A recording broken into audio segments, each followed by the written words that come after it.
Hello everybody, welcome to Roy जिगवे YouTube channel पर आपका है स्वागत, अभिनंदन। आज का ये वीडियो आप सभी के लिए संबंधित है वुड बी के यूज से। वुड बी बड़ा ही कंफ्यूजिंग रहता है, इसका यूज प्रॉब्लमेटिक रहता है, लेकिन यदि इसे आपने अपनी मेहनत और परिश्रम के माध्यम से आसान बना दिया है तो ये बहुत अच्छी बात है, आपको हो बधाई। लेकिन यदि आपकी समझ में ये चीजें अभी तक नहीं आई हैं तो निश्चित तौर पर आज के इस वीडियो से ये चीजें आपके लिए बेहद आसान होने जा रही हैं। हमारे साथ बने रहिएगा, अंत तक देखिएगा इस वीडियो को कंप्लीट, ताकि ये समस्या आपकी समाधान हो सके, इस समस्या का निदान हो सके। मैं हूं आपका अपना इंग्लिश ट्रेनर एच.एम. रॉय और आप तक ये वीडियो पहुंच रहा है रॉय जिगवे यूट्यूब चैनल के माध्यम से। स्टार्ट। तो देखिएगा, यहां पर हम आज बात कर रहे हैं यूज ऑफ वुड बी का।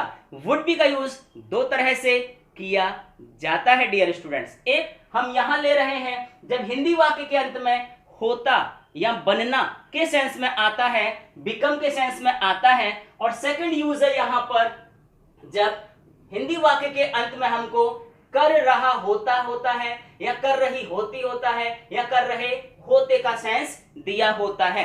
कभी कभी इसका सेंस हमको इस तरह से भी मिलता है, होंगे के सेंस में भी मिलता है, होंगे या होंगा के सेंस में भी मिलता है। तो यहां पर आपको कंटेक्स्ट देखना होगा, किस संदर्भ में सेंटेंस यूज हो रहा है, उस सेंस को देखना होगा ताकि आप उसको भली भांति समझ पाए। तो पहले हम बात करते हैं इस वाले सेंटेंस के लिए होता के सेंस में। अगर हम हिंदी सेंटेंस के स्ट्रक्चर की बात करें डियर स्टूडेंट्स, अगर आपको वुड के यूज को कंप्लीटली समझना है तो आप हमारे वीडियोस को जाकर के वुड के यूज को वहां से ढूंढ निकालिएगा और अपने अकॉर्डिंग उसे आप वॉच कर सकते हैं और अपनी समस्याओं का समाधान वुड का कर सकते हैं। वुड को हमने बहुत ही डिटेल में विस्तृत तौर पर आपके लिए चर्चा किया हुआ है, उसमें लाभ उठाइएगा हमारे उस रिसर्च और खोज और परिश्रम का।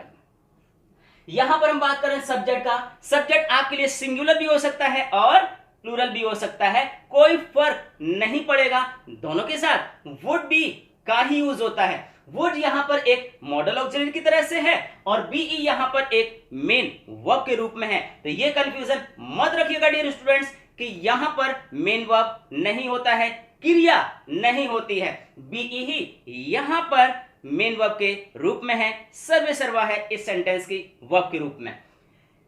यहां पर हम first person subject, second person subject या फिर थर्ड पर्सन सब्जेक्ट, जैसे आई और we first person, you second person, he she it they, ये सभी क्या है थर्ड पर्सन है। कोई सा भी आप लगाइएगा, कोई फर्क नहीं पड़ेगा, सबके साथ हमें वुड बी का ही यूज करना है डियर स्टूडेंट्स। आइए हम जानते हैं कि आखिर कैसे इनको हम एक सेंटेंस एग्जांपल्स के रूप में ले सकते हैं। जैसे मैं एक अध्यापक होता, मैं एक क्रिकेटर होता, मैं एक खिलाड़ी होता, यानी बात हम यहां कर रहे हैं वुड पास्ट ऑफ विल, यानी वुड जो है विल का पास्ट होता है। तो हम जो भी चर्चा करेंगे वो उस सेंस में करेंगे कि पहले कभी इस कार्य के लिए हमने ये चर्चा किया था कि ऐसा फ्यूचर में होगा, तो उसी सेंस के लिए हम यहां पर यूज कर रहे हैं।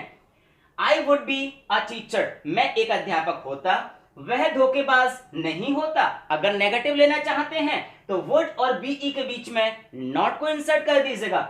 He would not be a cheat, cheat भी कह सकते हैं, चीटर भी कह सकते हैं, बोथ आर राइट।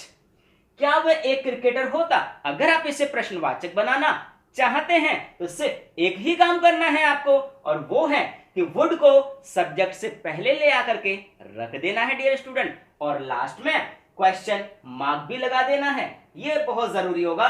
तो would he be a cricketer, क्या वो एक क्रिकेटर होता, इस सेंस में ले सकते हैं। वह एक अधिकारी होता, सिंपल सेंटेंस है, तो हम कहेंगे he would be an officer, है ना। फिर इसी को अगर आप नेगेटिव बनाना चाहते हैं, वह एक अधिकारी नहीं होता, तो he would not be an officer, he would not be an officer. इस सेंसेस में हमने इनको चर्चा किया हुआ है।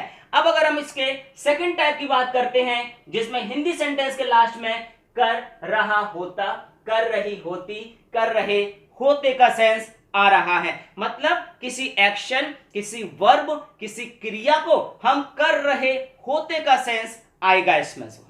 ये ध्यान रखिएगा कि वुड कभी भी डायरेक्ट फ्यूचर के सेंस में नहीं आएगा, उसके लिए हम विल का ही यूज करेंगे। ये पास्ट से संबंधित चर्चा हमको दे रहा है। एग्जाम्पल देखिए, स्ट्रक्चर के रूप में सब्जेक्ट वही रहेगा, वुड बी, वर्ब की फर्स्ट फॉर्म, लेकिन यहां क्योंकि कर रहा होता का सेंस है तो रहा रही के लिए हम आईएनजी का यूज यहां पर कर रहे हैं, साथ में ऑब्जेक्ट लगा ही रहेगा डियर स्टूडेंट्स। एग्जाम्पल देखिएगा, हम क्रिकेट खेल रहे होंगे या होते, हम क्रिकेट खेल रहे होते या होंगे के सेंस में we would be playing cricket, we would be playing cricket. Cricket का मीन्स क्रिकेट के खेल से संबंधित है, साथ में इसका एक मीनिंग झिंगुर भी होता है। वे परीक्षा की तैयारी कर रहे होंगे या कर रहे होते तो हम कहेंगे they would be making preparations for the exam, they would be making preparation for the exam के सेंस में ले सकते हैं। वह दोपहर का भोजन कर रहा होता या कर रहा होगा तो हम कहेंगे he would be having lunch, he would be having lunch. और हैविंग के स्थान पर आप चाहें तो अपनी सुविधा अनुसार ईटिंग का यूज भी कर सकते हैं, तो he would be eating lunch का यूज भी कर सकते हैं आप अगर चाहें तो। राम कल वहां दौड़ रहा होता या दौड़ रहा होगा का सेंस पास्ट से संबंधित है। कल का मतलब यहां फ्यूचर वाले कल, कमिंग टुमारो से बिल्कुल नहीं है, कमिंग कल से बिल्कुल नहीं है, क्योंकि टुमारो मीन्स होता है आने वाला कल और यस्टरडे मीन्स होता है बीता हुआ कल। सेंटेंस देखिएगा, Ram would be running there yesterday, Ram would be running there yesterday. ये कुछ इस सेंस में सेंटेंस होते हैं, जैसे किसी ने किसी से कहा कि उसने कहा कि वो कल वहां दौड़ रहा होगा, तो ये हम जब किसी को एक्सप्लेन करते हैं तो वो पास्ट के ही सेंस में जाता है, फ्यूचर के सेंस में डायरेक्ट नहीं जाता है डियर स्टूडेंट। अगला सेंटेंस देखिएगा, अगर नेगेटिव बनाना चाहते हैं तो Ram would not be running there yesterday, Ram would not be running there yesterday. अगला सेंटेंस अगर इसे आप प्रश्नवाचक के रूप में लेना चाहते हैं तो would Ram be running there yesterday. अब शुरुआत में क्या आ जाएगा हिंदी सेंटेंस में, तो would Ram be running there yesterday, क्या राम वहां कल दौड़ रहा होता के सेंस में। Would Ram not be running there yesterday, अगर आप इंटेरोगेटिव प्लस नेगेटिव बनाना चाहते हैं तो हमें बीई से पहले नॉट बी इंसर्ट कर देना है यहां पर डियर स्टूडेंट्स। तो इस तरीके से आपने देखा कि वुड बी के यूज को हमने दो तरीके से लिया हुआ है, एक होता के सेंस में और दूसरा कर रहा होता के सेंस में। दोनों ही यूज आपके लिए बेहद लाभकारी साबित होंगे डियर स्टूडेंट्स। तो हम चाहते हैं इस वीडियो का आप अंत तक अध्ययन करिएगा। निश्चित तौर पर अगर आप यहां तक पहुंचे हैं तो आपने इसका अंत तक अध्ययन किया ही है, वॉच किया ही है, उसके लिए यानी thank you for watching this video. और इसका लाभ उठाने के लिए आप सभी को हमें लगता है कहीं ना कहीं बहुत ज्यादा एडवांटेज होने वाला है।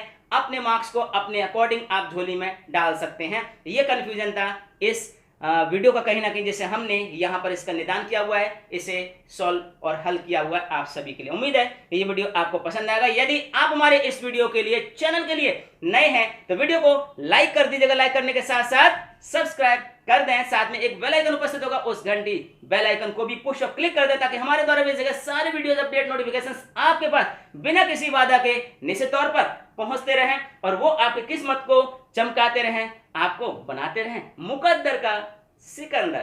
तो thank you for watching this one once again. मैं हूं आपका अपना इंग्लिश ट्यूटर एचएम राव और आप तक ये वीडियो पहुंचा है रॉय जी के यूट्यूब चैनल के माध्यम से, जिसने ये ठाना है कि सफलता तो आपको दिलवाना ही है, किसी भी कीमत, किसी भी हालात में। तो भारत सरकार के गाइडलाइंस को फॉलो करते हुए स्टे होम, स्टे सेफ, साथ में स्टे वर्किंग।